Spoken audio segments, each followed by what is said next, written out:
a war fought 150 years ago comes alive in Frederick, Maryland. The National Museum of Civil War Medicine shows the life and science of the early American soldier. This is a surgeon's wall tent from the Civil War. But it's not just any wall tent, mind you, but this wall tent owned by Surgeon John Wiley in 1862. The tent still looks good given that it's over 150 years old. But there's just one question.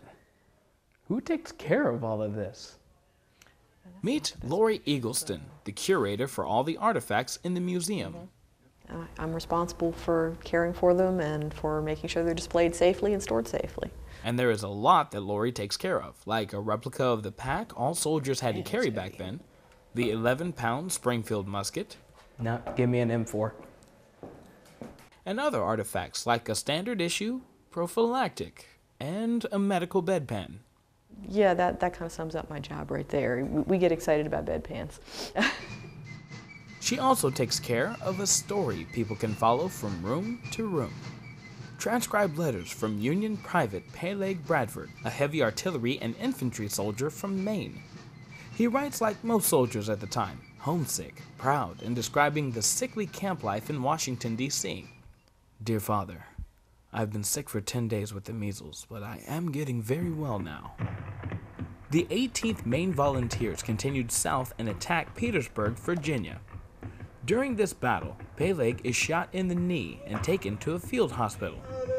When the 18th Maine had to move, Peleg is sent back to Washington, D.C. for more medical treatment. Columbian Hospital, June 23rd. Dear Mother, I am in bad shape now.